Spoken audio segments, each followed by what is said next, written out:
దేవుడు వరం ఇచ్చిన పూజారి వరం కూడా అన్నట్టు ఇప్పుడు వచ్చినటువంటిది ఏంటంటే తీసుకెళ్లి ప్రైవేట్ చేసాడు. ప్రైవేట్ చేసేయడం వల్ల ఏమైపోద్ది, ఇప్పుడు ఇందులో మెడికల్ కాలేజీలో మెడికల్ స్టూడెంట్ దగ్గర నుంచి ఈ ఒక్కొక్క కాలేజీకి మినిమం 1000 అనేది మినిమం స్టాఫ్, గవర్నమెంట్ స్టాఫ్ అవుతారు. మాక్సిమం 2000 స్టాఫ్ అవుతారు.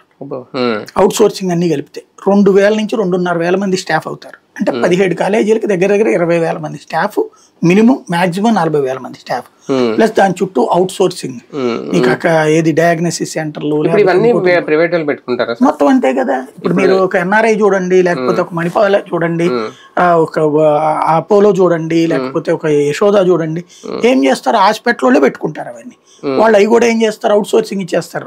రిక్రూట్మెంట్ మొత్తం ఇంకా వాళ్ళే చేసుకుంటారు. గవర్నమెంట్ సంబంధం ఏముంటది, మనం వెళ్ళినప్పుడు మన దగ్గర 10 పైసలు తీసుకోకుండా ఎవడని చేస్తాడు. ఇక ప్రతిదానికి నువ్వు బిల్లు, ఇప్పుడు మనం యశోదకు లేకపోతే స్టార్ కు పోయాం అనుకోండి, రిసెప్షన్ దగ్గర నుంచి మనకు స్లిప్ పట్టుకుని అడిగి పోయి డబ్బులు కట్టి అది తీసుకుని ఆ స్లిప్ తీసుకుని ఇంకో చోటకి పోతే అదేదో గవర్నమెంట్ హాస్పిటల్ కంటే ఎక్కువైంది. ఒకప్పుడు గవర్నమెంట్ హాస్పిటల్ ఇట్లాగా ఉన్నాయని ప్రైవేట్ హాస్పిటల్కి పోయారు. ఇప్పుడు ప్రైవేట్ హాస్పిటల్ అంతకంటే ఎక్కువైపోయాయి, అయ్యే గవర్నమెంట్ హాస్పిటల్ గా మారిపోయింది. ఇవన్నీ ఇక్కడ వీళ్ళు ఆలోచించుకోవాల్సినటువంటిది ఏంటంటే, ఇప్పటికైనా జగన్ ని తిట్టడము, జగన్ తెచ్చాడు కాబట్టి చెడగొట్టడం, లేకపోతే రాజశేఖర రెడ్డి పేరే గుర్తుండిపోతుంది అనుకోవడమో కాకుండా నువ్వు అంతకంటే అప్డేటెడ్ చేయి. ఇప్పుడు నువ్వు మండల వ్యవస్థ తెచ్చాను నేనే గొప్ప అని చెప్పి దశాబ్దాల తరబడి చెప్పుకుంటున్నావు కదా, సచివాలయ వ్యవస్థ దాకా ఎందుకు పిసికిపోతున్నారు మనం అంటే అంతకంటే గొప్ప వ్యవస్థ.